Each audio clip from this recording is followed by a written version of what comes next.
I'm Tavis Smiley. Welcome to this hour of our program. Glad to have you hanging out with us. It's been a great show so far. Let's see what we can do in this hour. In this hour, as promised, two conversations on the B side of this hour. Two-time WNBA champion and Atlanta Dream co-owner Renee Montgomery talks about her inspirational journey and the feature documentary, A Radical Act. Renee Montgomery, and I would indeed call that a radical act, to have been a player in the NBA, the WNBA.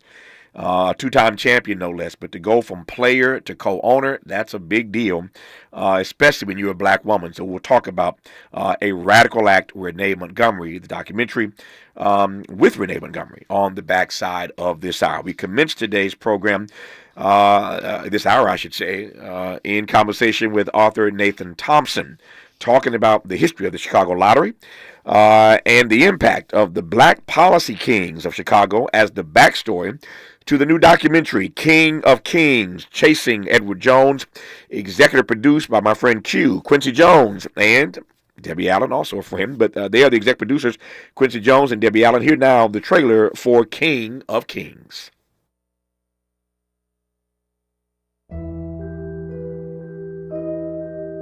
My father, Edward Jones, he was a gentleman. He was just a good person. Ed Jones was a genius.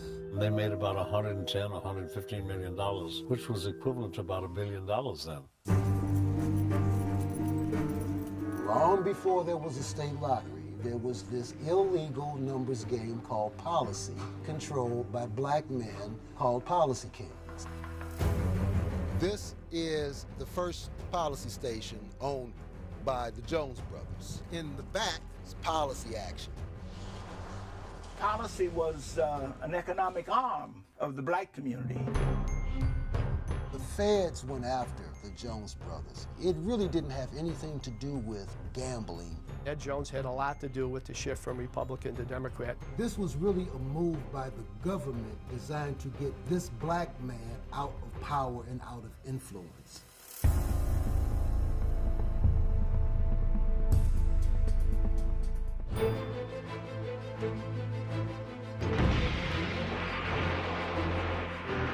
Poe used the gun to get what he wanted. Ed Jones used the gun to protect what he had. My father was never a gangster. Maybe he was a gangster.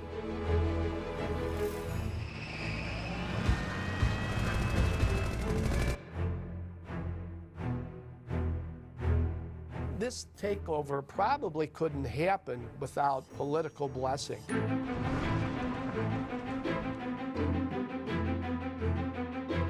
It's so important to understand your history, because if you know where you come from, that helps you get where you're going.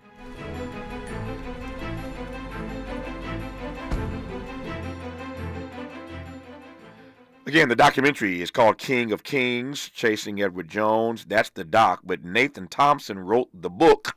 Nathan Thompson, glad to have you on, sir. How are you today? I am well, thank you, brother. It's good to have you on. Good to hear your voice. Let me just jump right in. I want to make the most of our time. Let me start with the backstory, and then we'll bring this thing forward. Tell me how this subject matter became of interest to you to actually write the book about this. Well, you know, a lot of us grow up watching gangster movies. Mm-hmm. So that's really the tip of it right there. But one day it kind of occurred to me I knew more about the history of the Italian gangsters than I did about myself as a black man. Mm-hmm. What I wanted to know at that time was, during the days of Al Capone, what were the brothers doing? Mm. And that's where and when it began for me. That goes back to about 1991, 1992 is when I began researching all of it. Right. So, and, I'm sorry, go ahead. I was just going to say, it turned out to be the biggest history lesson of my life. None of this was ever taught in any schools. Yeah. Why were you, I love this question. I love the way this conversation starts. Why were you so fascinated, as you put it, about what the brothers were doing in the era of Al Capone? You know, systematically, much of our history as a people has always been excluded or marginalized. Oh, yeah. So the more I knew about Al Capone and Chicago's gangsters and New York's gangsters and what have you, it just kind of occurred to me that certainly brothers were doing something. They weren't just standing on the sidelines. I just really needed to know what were the brothers doing back in this time period when all of this action was going on and all of this money was being made. Yeah. And that's why I said it turned out to be the biggest history lesson of my life. Yeah. Because it's attached to everything. Yeah. Policy, numbers, it's been attached to everything, and then ultimately it became the state lottery everywhere. Nathan Thompson's right. The brothers were not just standing around doing nothing. Al Capone and the Italian brothers and anybody else were making their money, and the Negroes were not standing around doing nothing. And that's what this documentary, King of Kings, is all about. That's what his book is all about. And when we come forward, I'll let him unpack for you what the brothers were, in fact, doing during this era. His name is Nathan Thompson. You want to hear this story when we come forward on Tavis Smiley. Interrogating and unpacking. That's what we do around here. You're listening to Tavis Smiley. Make a move into a home of your own. With City National Bank's Ladder Up Home Loan Grant, you could receive up to $20,000 that you never need to pay back. Use it toward your down payment, save on closing costs, or to buy down your mortgage rate. Find out more at cnb.com/ladderuphome. City National, here for every stage of the journey. Property must be in a qualifying market in California, New York, or New Jersey. Additional terms and conditions apply. Not all applicants will qualify. Terms are subject to change without notice. City National Bank is an equal housing lender. Member FDIC. NMLS number 536994. Tips to help improve basic steps for building a budget in 2024. Building a budget can help you achieve and reach your financial goals. With a budget, you can keep track of your spending, avoid and get out of debt, limit overspending, pay bills on time, and build solid savings habits. What's the best way to get started? Figure out how much to set aside for expenses, like rent, mortgage, bills, groceries, and entertainment. Understanding your past financial habits can help you make the proper adjustments for your budget. Adjusting to a budget can take time as you work to find the right balance, but keep working on it. For more financial health tips, visit chase.com or stop by a local branch. This segment is sponsored by J.P. Morgan Chase & Company.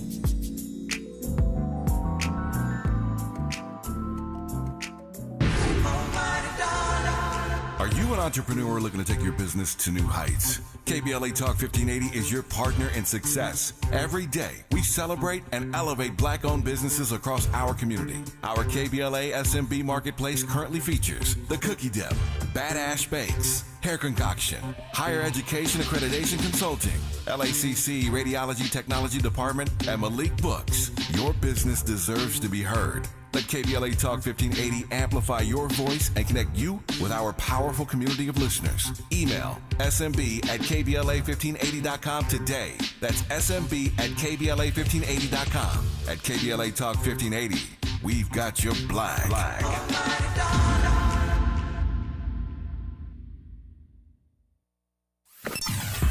Sometimes he fails at fitting in, but we're okay with that. You're inside the Tavis Smiley Show. You are indeed, and I'm glad about it. Our guest is author Nathan Thompson, talking about the history of the Chicago Lottery and the impact of the Black Policy Kings of Chicago, as he shares the backstory behind the new doc, King of Kings, Chasing Edward Jones, executive produced by Quincy Jones and Debbie Allen. So now, Nathan Thompson, I yield to you, sir. Tell me what the brothers were in fact doing during their era of Al Capone. Okay, well, back in those days, not unlike today, you had a lot of gamblers. But the thing that made it kind of unique to Chicago was that Chicago was already one of the gambling capitals of the world. People literally came from all over the world to come to Chicago to gamble in the late 1800s, early 1900s. So from there, you have a guy named Policy Sam Young who came up from Alabama and brought this game to Chicago in 1885. One by one, black gamblers, those who were interested, began getting involved in this game because they saw it as an opportunity to make money. And that's what they did. And in so doing, they built businesses. They contributed to many political campaigns. They were responsible for the continuation of Providence Hospital and many other institutions. In other words, they were building a community within a community. And it created a time in which we didn't have to ask white people for money. Mm-hmm. And that moved forward in time, and it built up to the point that Chicago ultimately became the policy capital of the world, and that was reported on by Time magazine and many other of the top publications of the day. Tell me more about the game, Nathan. game itself is what you know today as the state lottery. So you would either go down to a policy station to place your bet, or one of the regular policy people who had a route would stop by your place and take your bets. So you're placing anything from as little as a nickel on up to as much money as you're prepared to spend. And the payouts varied from one year to the next, one decade to the next, depending on when the police heat was on and off. Right. But basic example, during the best of the times, you could place a nickel bet, and if your numbers fell, you could win $500 or $100 or $50 or $200. There was different types of bets. The most common one was called the gig, and the gig is more or less what you know today as the daily game in the state lotteries. Right. You pick three. So it just snowballed, and it went across the country. You had it going on in Harlem and many other places around the country. When you look at the history of black neighborhoods in this country, particularly those that flourished as compared to others, you will find policy in the numbers at the center of it all. Mm-hmm. Tell me about these policy kings. Is there a profile of who these policy kings were? Yes. I mean, you're talking about gamblers and business people, or gamblers with a business acumen. Many of them went into business. Many of them had worked in various businesses, been in the service and different things. So they parlayed all of that knowledge and that cash flow into building bigger institutions. But one of the common misconceptions, and Quincy and I have had many conversations about this, though we had black gangsters in those days, largely we're talking about men who were not gangsters. And I talk about that in the film as well. A gangster uses the gun to get what he wants.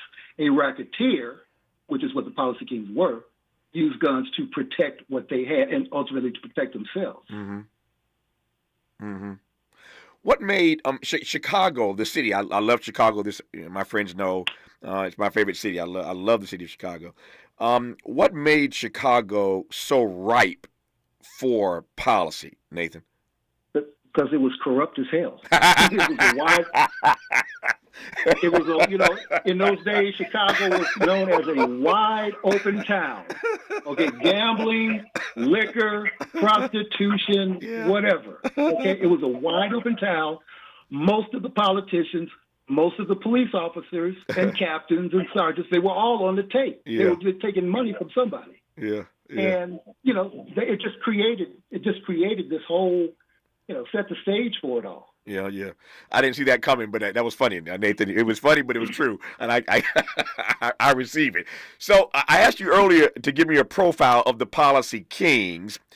Tell me how hegemonic this was for black people in the city of Chicago. You mentioned earlier people from around the world came to bet in Chicago. I get that part. I'm asking about the Negroes in Chicago. How hegemonic was participation in policy?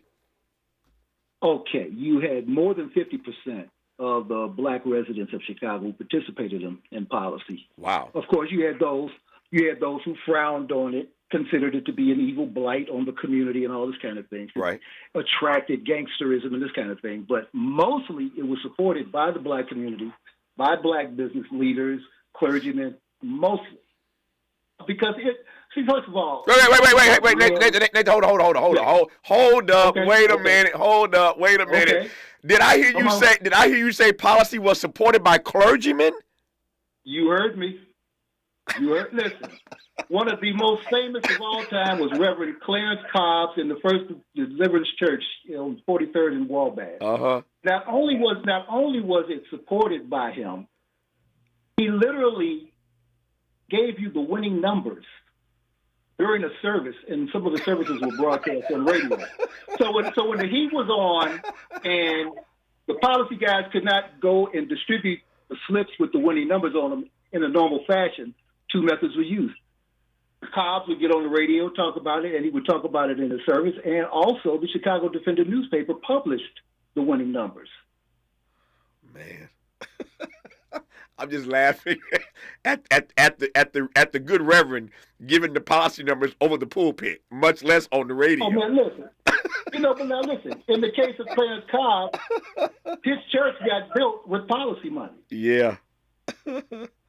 So again, these men were not frowned upon. Maybe everybody didn't like the business that they were in as it related to attracting gangsterism to the neighborhood. But again, they were largely supported because they were the Robin Hoods of the community. Yeah. They were builders. Yeah, yeah. You know? I don't know that they had this back then, but you know full well, Nathan Thompson, that Gamblers Anonymous is real. There are all kinds of folk in this country who have gambling addictions. They lose everything. Right. They lose everything. Their cars, their homes, their savings. Gambling is as much an addiction as alcohol or drugs or anything or sex or anything else. It is an addiction. That's right. Talk to me about that part back then. Were there Negroes who just lost everything, getting caught up in policy? I would say that the percentage was very small at that time. Right. I mean, obviously you had degenerate gamblers in those days, but the numbers were smaller by comparison. Most of the people who gambled on policy kept it under control, mostly. Yeah. You know, I've never read about anybody, losing everything to the point they went jumping out of a window to commit suicide or something. But, you did have degenerate gamblers, many of whom took financial losses, but those are small numbers. Yeah. So we played the clip earlier from the documentary, and we heard Quincy, we heard Q talking about how much money there was, and how wealthy some of these folk got off of policy. Talk to me about the wealth that policy generated, specifically for black folk I'm talking about now. Well, let's see. In those days, it was reported by the Chicago Defender that collectively the policy kings here in Chicago owned 5% of the real estate in the neighborhood known as Bronzeville. Yep. That is highly significant. And when we're talking about money, one thing you always have to look at, and I think Quincy kind of touches on that, the valuation of the dollar was much different. Back in those days, the dollar was actually probably worth $1, where today, I don't know, it's probably worth a few cents. So you were able to build faster, and the cost of goods and services was much cheaper then as compared to now.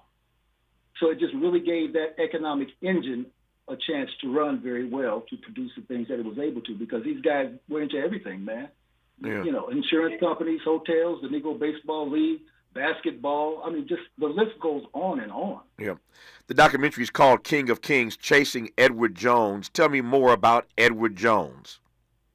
Edward Jones is exactly what he said. He was the King of Kings.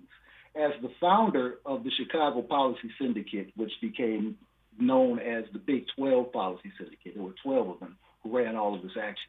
But they were attached to by what was known as the National Association of Policy Kings and Numbers Bankers. So they were literally arm in arm and in bed with, Detroit, various cities around the country where policy and the numbers were big. Cleveland, Pittsburgh, big name people came out of that. Mm-hmm. And Chicago had the most action, and it generated the most revenue on a daily basis. At its peak, you had 4 drawings per day. On the lower end of that spectrum, when the heat was on, the feds are in town and the cops are cracking down, you might have 1, maybe 2 drawings a day. And the drawing spots were constantly being moved. But Chicago generated more money in this game than any other city. So this is how Ed Jones becomes known as the King of Kings. Tell me about, speaking of being the King of Kings, what they used a lot of this money for. What they created with the money they were making, these Jones brothers, what they were using this money for. They built and helped finance lots of businesses, from the small, mom and pop store to Metropolitan Insurance Company to Providence Hospital. A lot of that money was used to finance the rebirth of the Negro Baseball League. They were busy trying to establish bowling leagues and basketball leagues in particular long before the NBA. This is the direction that they put themselves. Now, it didn't mean that they didn't buy fur coats and Cadillacs, because they did. Yeah. But they were also focused enough to handle the business of our people. These men possessed a very cunning business acumen. And, we had the first black airport back here in a suburb of Chicago called Robbins. They helped finance that. Like I said, the list goes on. The first cemetery here in Chicago area where black folks could be buried at, they helped finance that. Borough Cemetery. So, I mean, it's very diverse in terms of where they were spending the money and what they expected that money to do. And that was actually happening. Yeah. I was watching for the, 100th time probably Harlem Nights the other night. Just happened to be flipping channels and caught Harlem Nights. And you know where I'm going here. So your curiosity for all this began when you asked yourself, what were the brothers doing during the era of Al Capone? For those of us who know Harlem Nights, we all know the film. There was a lot of jealousy of Richard Pryor and Eddie Murphy in that pick. So when these Negroes develop policy and start doing what they're doing, how do the good white folk respond? Exactly as you may imagine, with bullets and bombs. Yeah. I mean, listen, we're talking about the 1920s, but mostly the 1930s and 40s into the 50s, the Depression year. As it so happened in Chicago and other parts of the country, these black men we're talking about, these policy kings and numbers bankers, they were making more money than anybody. Mm. So in the eyes and minds and hearts of, the Irish gangsters and the Italian gangsters and what have you, they didn't like that. They didn't like the idea of black men having more money than them and making more progress and being able to do things for their families that they couldn't do. So therein lies the beginning of the takeover attempts.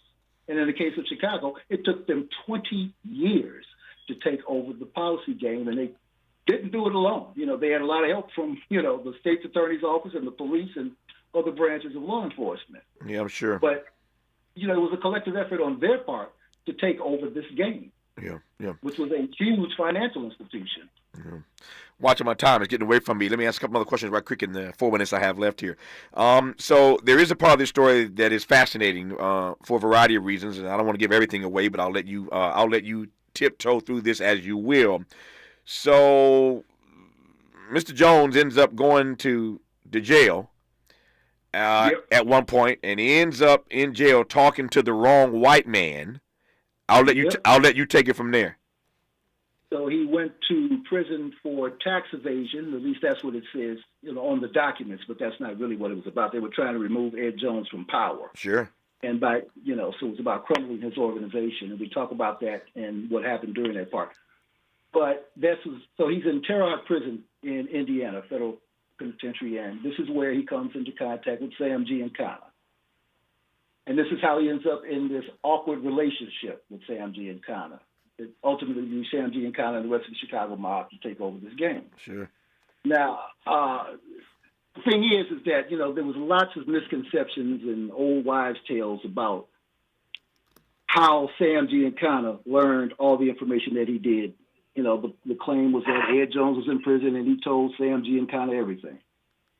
That's crap. That's one of the things that I learned in the early stages of my research.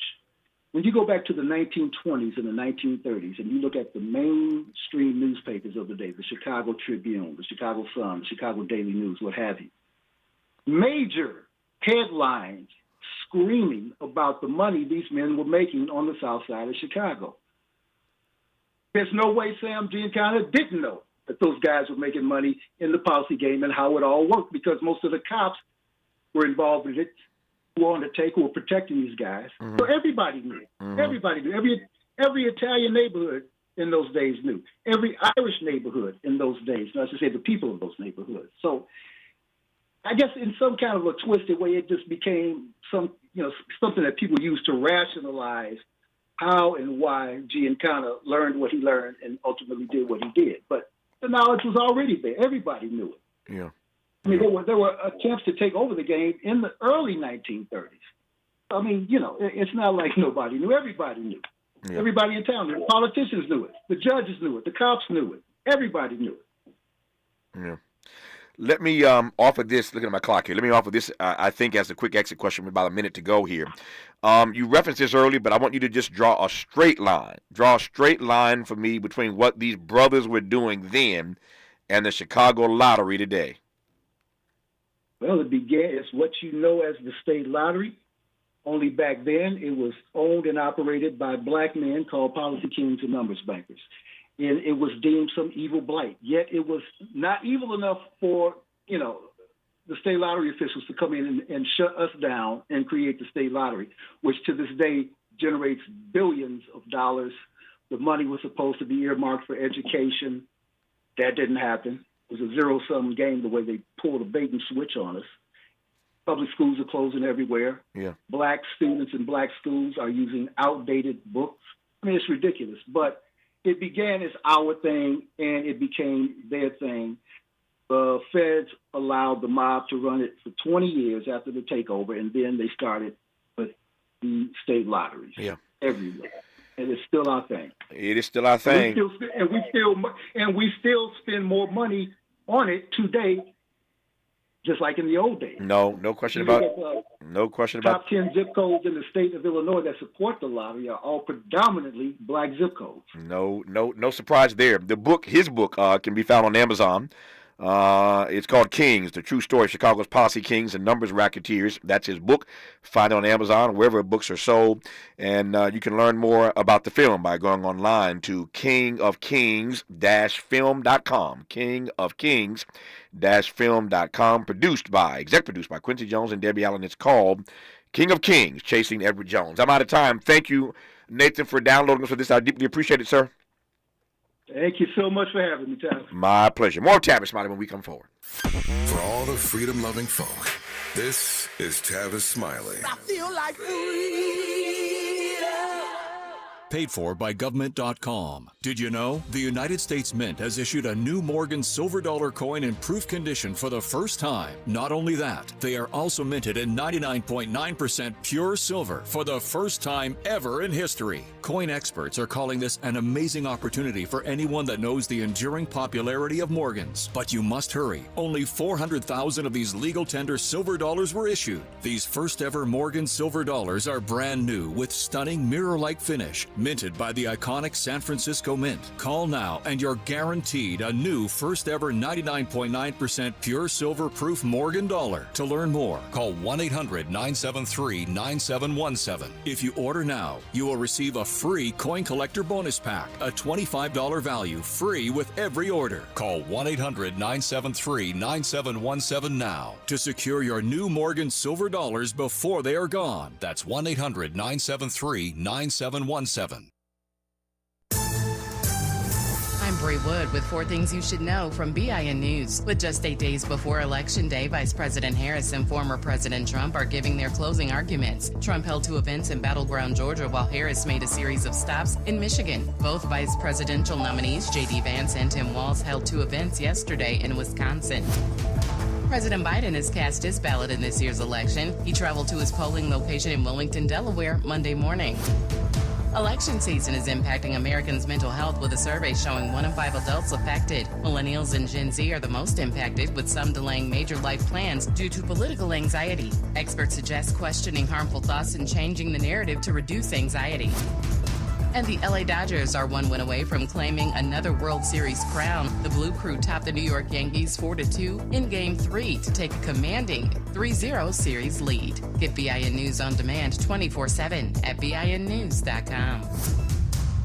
Hi, I'm Kyle at Blindster.com. Blindster is a family-run business that began in 2010, and we've sold millions of custom blinds, shades, and shutters and received over 100,000 5-star reviews. Don't hire an expensive pro. Do it yourself and save big at Blindster.com. Is this the Takeover? This is the KBLA Sports Minute with Ray Richardson.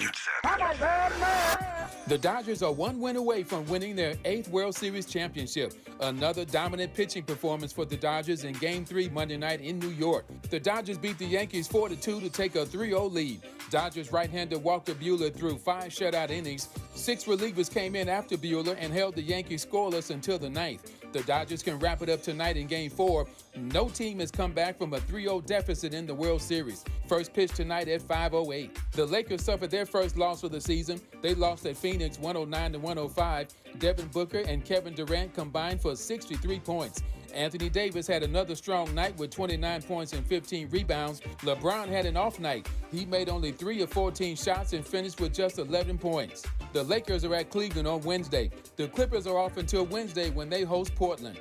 No debates, no speculation, just the info you need. That's your KBLA Sports Minute. I'm Ray Richardson on KBLA Talk 1580. We've got a lot to talk about.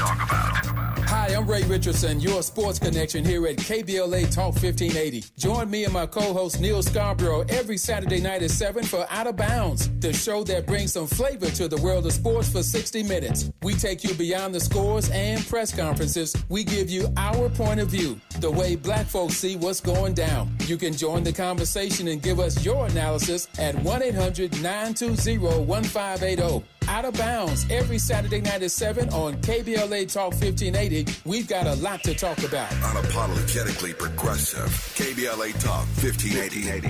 We've got your black. You like the style, though? Around here, we don't believe in victimhood. We believe in raising our voices, amplifying black voices in the climate conversation. We're KBLA Talk 1580. Some people just know you could save money on car insurance by checking Allstate first. Those people are probably saving a carload of cash right now. So what are you waiting for? Check Allstate first for a quote today.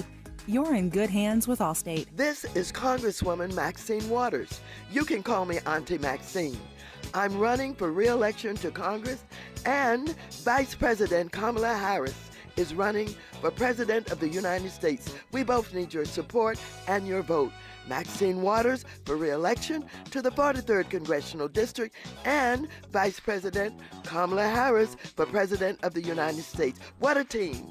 More affordable housing, support for health care for everyone, more capital for small businesses, more full disability for deserving veterans, lower taxes for the average taxpayer, making the big billion-dollar corporations pay their fair share, a criminal justice system that is respectful and fair for everyone, not a system that locks up the little people while too many of the rich and powerful commit crime and don't get convicted. Fairness and justice for all. Yeah, we can do this. This is Congresswoman Maxine Waters speaking truth to power. This is Congresswoman Maxine Waters, and I approve this message. Are you an entrepreneur looking to take your business to new heights? KBLA Talk 1580 is your partner in success. Every day, we celebrate and elevate black-owned businesses across our community. Our KBLA SMB Marketplace currently features The Cookie Dip, Badass Bakes, Hair Concoction, Higher Education Accreditation Consulting, LACC Radiology Technology Department, and Malik Books. Your business deserves to be heard. Let KBLA Talk 1580 amplify your voice and connect you with our powerful community of listeners. Email smb@kbla1580.com today. That's smb@kbla1580.com. At KBLA Talk 1580, we've got your black.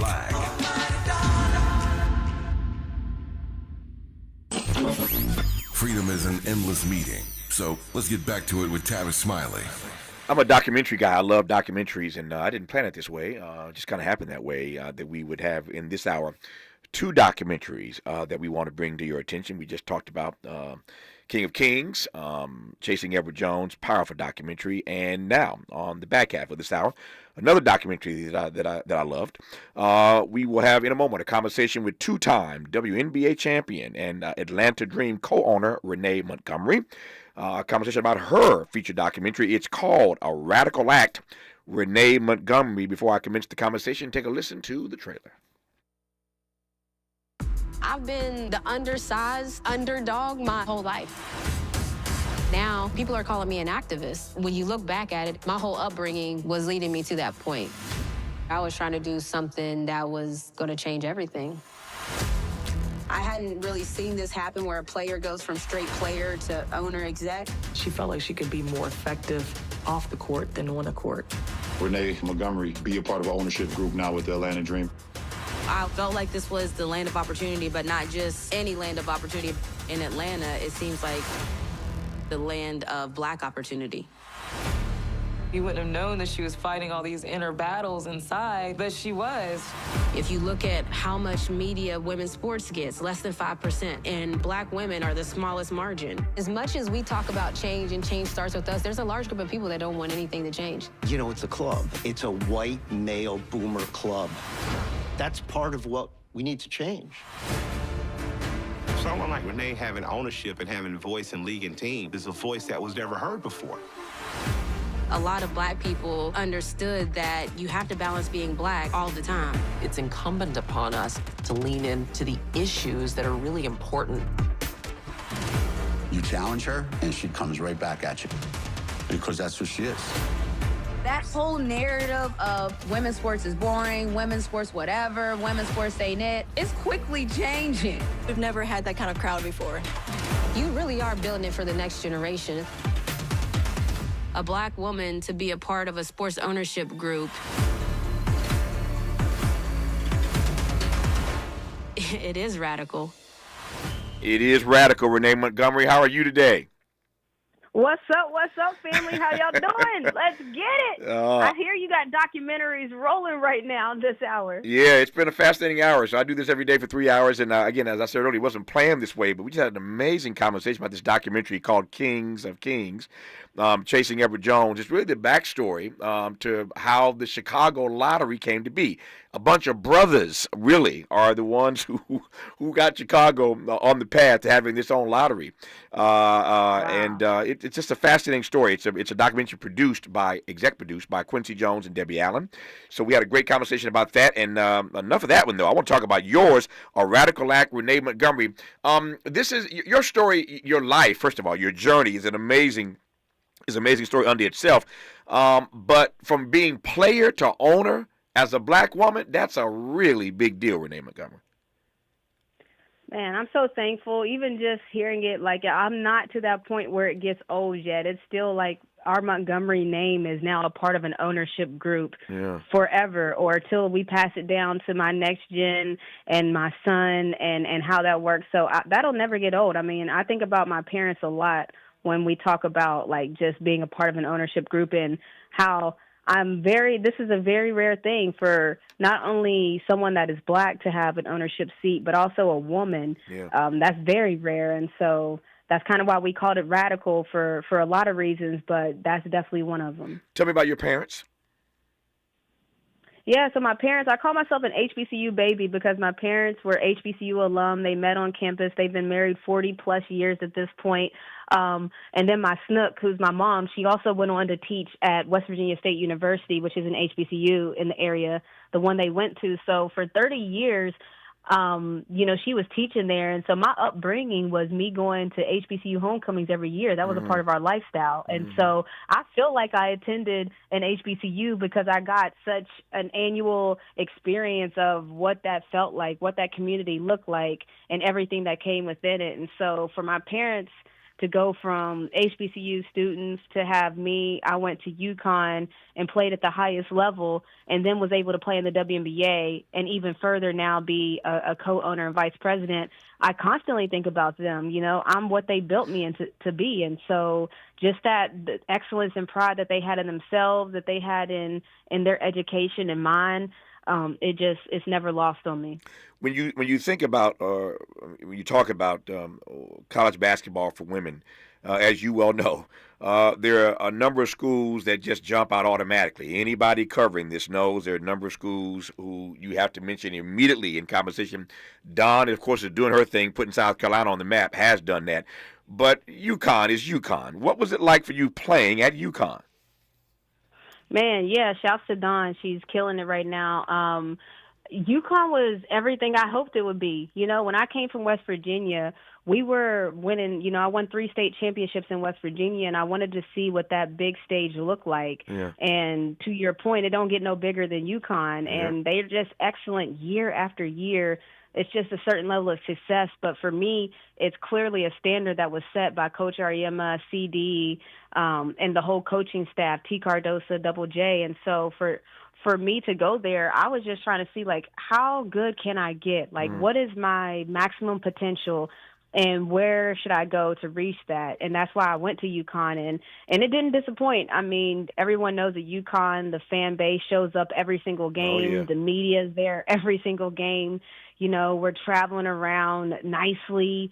They treat us great. They treat you like professional athletes, really. And in return, you hope to perform like a professional athlete and be as prepared as a professional athlete and be as locked in. So UConn was everything that I hoped it would be. Yeah. What did you learn at UConn? We'll get to the WNBA here in a second. But what did you learn at UConn, to your earlier point, about putting yourself to the test against the best? Man, yeah, UConn, you're going to get somebody's best game every time you play them. Yeah. Whether it's your big-time rivalry where, of course, that's the biggest game on TV that night, you know you're going to get their best game. But you're also going to get the best game of any of the other teams in your conference, the Big East that you're playing, because they know you're UConn and they know they want to take you down. And so at UConn, I learned the art of consistency. You know, there wasn't games where you could take off. There wasn't anything where you could overlook because you're going to get everybody's best shot. Everybody's gunning for you. Even when we weren't the number one team, we knew that wearing the name UConn on the front of our jerseys meant that people are trying to get back Diana Taurasi. People are trying to get back Swin Cash. People are trying to get back Coach Auriemma. So it was just you knew you had that target on you. And in turn, it focused how I trained and prepared. I trained every day for every game to be a big game, and I trained the same way every day. And so now just how I go about things, I have a habit of not skipping corners, or I have a habit of doing everything fundamentally sound the right way, checking, double-checking, because that's just how I was trained. As we say in the Black church, that'll preach. That right there, that'll preach. The art of consistency. I preach that message every day to everybody in my circle. The art of consistency. Consistency matters. Love that coming out of the mouth of Renee Montgomery.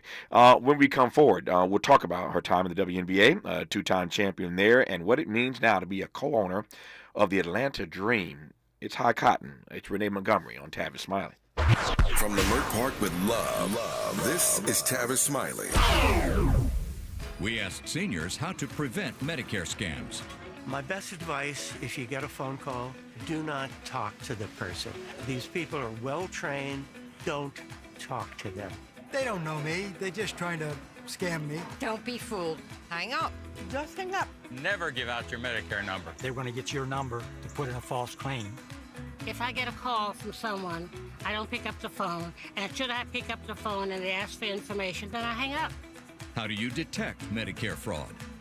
Just like I check my credit card statements, I check my Medicare statements monthly. Scammers can get a hold of your number, order medical devices through your account, and you're not even going to know about it if you don't look at your statement. Check your statement every month. If you get your statement and you see something that you know you did not have done, you report it. Call your Senior Medicare Patrol. To report Medicare fraud, call the Senior Medicare Patrol at 855-613-7080.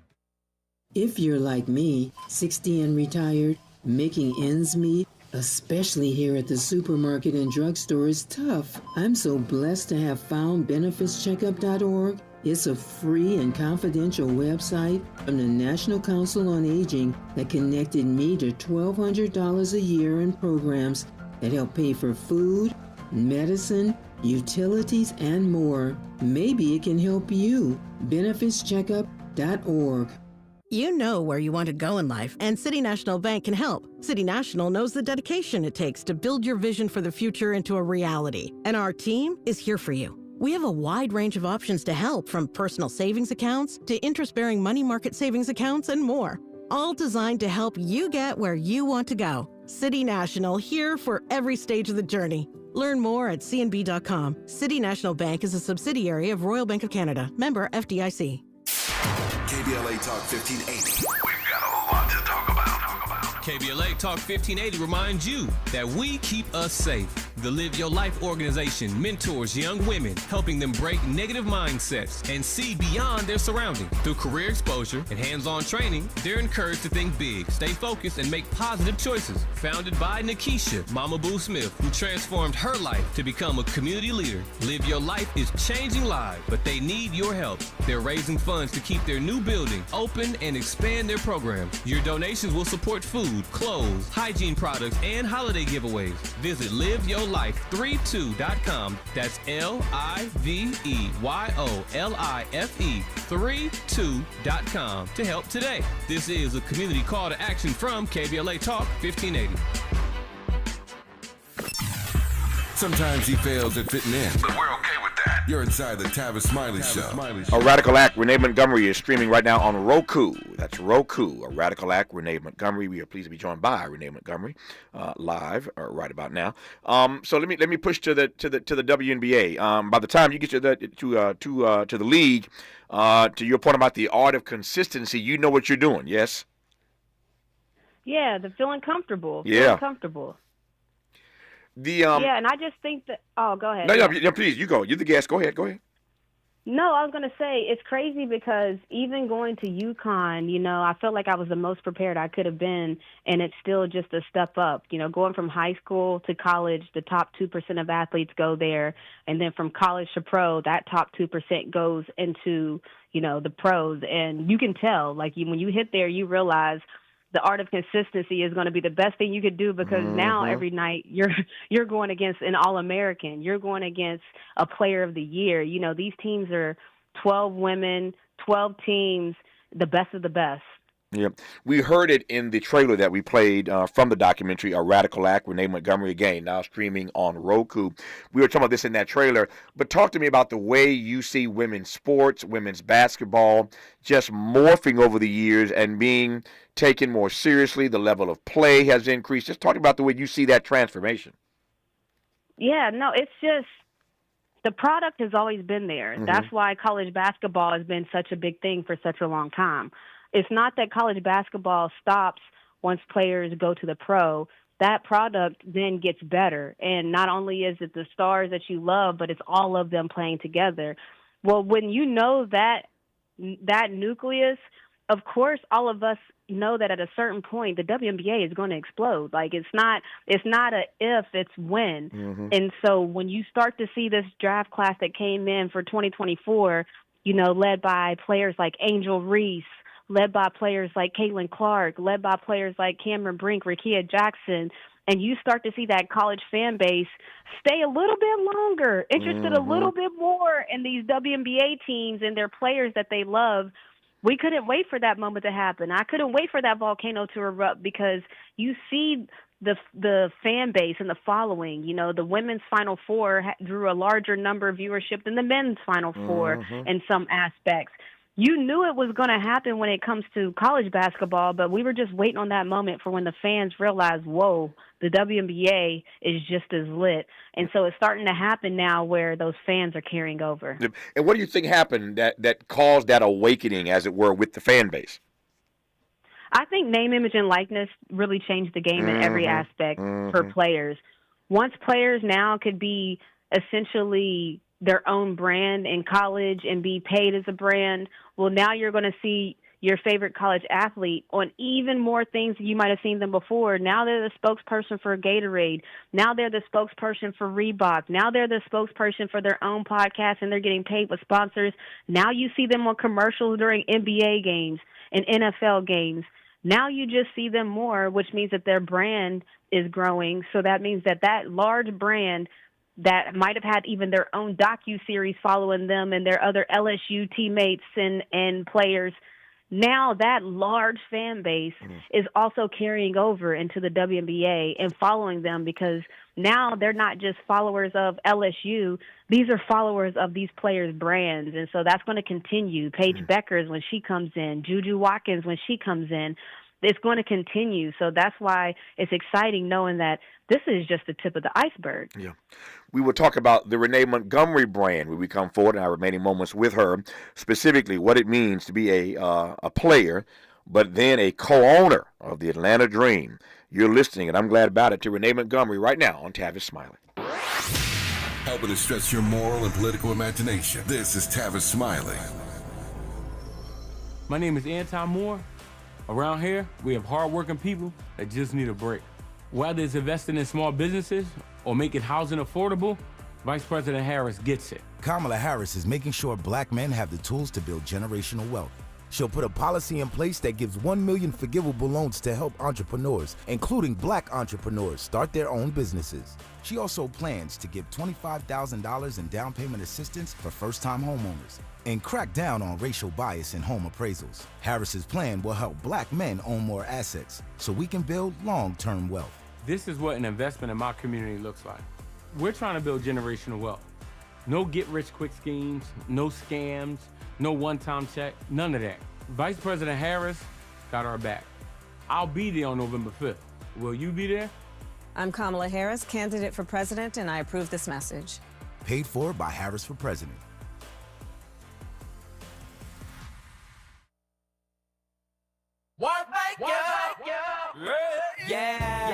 The California Crusader newspaper would like to thank all of our subscribers for their support throughout the years, proudly serving the South Los Angeles and South Bay areas for more than 40 years. The California Crusader is a multicultural, black-owned, adjudicated newspaper that focuses on providing newsworthy information to the people in our community. We're constantly looking for ways to assist businesses in our community to connect with our subscribers. We provide low-cost, effective ways to promote your business with our reasonable and affordable advertising rates. You can participate by suggesting, sharing, and submitting your stories on the California Crusader newspaper Community Share Facebook group page, or visit our website at cal-cruise-news.com. That's calcruisenews.com. Then click on the Submit Now button located on the top right corner of the homepage, or text CCN to 42828. Again, text CCN to 42828. The California Crusader newspaper, working together to build a better community for our future. Subscribe today.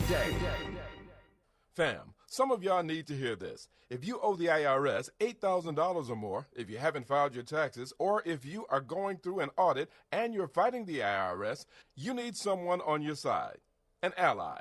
Allies Tax Relief has a large team of professionals that negotiates with the IRS on behalf of taxpayers just like you. Allies Tax Relief will protect your wages from being garnished, your bank account from being levied, and your assets from being seized by the IRS. Allies Tax Relief has fought for thousands of Americans in your situation. There's no reason to be embarrassed. Don't let fear stop you from calling and resolving your issue. Call 800-854-2815 today for a free consultation. Allies teams of tax attorneys, CPAs, and enrolled agents have negotiated millions in IRS tax debt, and they're ready to fight for you. Call today for the freedom you've been waiting for. Call 800-854-2815 or visit alliestaxrelief.com. He's a paradigm pioneer and the top-rated African-American talk show host in the nation, according to Talkers Magazine. You're tapped in with Tavis Smiley right now. Tavis Smiley and Renee Montgomery. The documentary is called A Radical Act. Renee Montgomery streaming right now on Roku. Pardon the pun, Ms. Montgomery, but is ownership something you dreamt of? It's not really something I actually dreamt of until my wife put it in my brain that, hey, maybe you should try to be a part of the ownership group. When she said that at first, it sounded a little bit wild. I'm like, what? But then the more I thought about it, the more I wanted it, and the more I saw how, man, what an opportunity to really have an impact and change when you do it from a different position. So my first thoughts, was always an athlete and always on a championship grind and a championship mentality. But once once my wife threw it out there, that really changed everything in my mind. Mm-hmm. Tell me more about that moment when you started to not just process it, not just noodle it or marinate on it, but to take it seriously. Tell me about the next steps of how you get from that taking it seriously to being a co-owner. Yeah, and then you start getting in contact with the right people because, you can't be a player and be an owner at the same time. So there's processes in the fact that, now I have to actually retire. I have to publicly retire. I have to let the WNBA know I'm retiring, which is actual paperwork and things you have to do as well. Mm-hmm. And so I went about putting myself in a position to get that opportunity. So it was contacting the right people. LeBron James and his team were very vital in helping us get to the right people. And, man, it was it's such a long journey that it sounds simple when we're talking about it and we say, it's a radical act. It really is, because having faith throughout all of that process that, one, you want to be able to have the opportunity, but you also have to be accepted. Ownership is the only group of ownership in sports. You could have all the money, you could have all the things, but somebody has to say, yes, I accept your bid. They could choose somebody else's bid. Mm-hmm. So even with ownership, it's the point about you could have everything ready, and still not get it. So for me, that was the hardest part of just hoping, wishing, and praying that like our bid is selected and then that I'm a part of it. I got a minute to go. I'll give it to you. Clearly, ownership has its privileges. What's the best part for you, Renee Montgomery, of being a co-owner of the Atlanta Dream? Oh, man, that I get to stay in the sport. I mean, I'm courtside every game, man. I'm on the team. You can't tell me I'm not the 13th member of the Atlanta Dream squad. Like, I feel like I'm so invested. I still feel those competitive spirits. And so for anybody that's an athlete, all you want to do is stay around the sport. All you want to do is stay close because it is a part of who you are. So the best part about ownership is not only at the Dream games, but I travel around. I get to go to the other teams' games. I'm so invested in the WNBA from being a young hooper that it is just an amazing feeling to be able to stay attached and connected at this high level being an owner. She is two-time WNBA champion and co-owner of the Atlanta Dream, Renee Montgomery. The documentary that tells her story is called A Radical Act. Renee Montgomery, now streaming right now on Roku. Renee Montgomery, an honor to have you on. Congratulations on all your success now and that is to come. I appreciate the opportunity to talk to you. All right, thank you for having me. My great honor. Just like that, 3 hours gone. Back here tomorrow to do it all over again. Until then, thanks for tuning in to Tavis Smiley. And as always, keep the faith.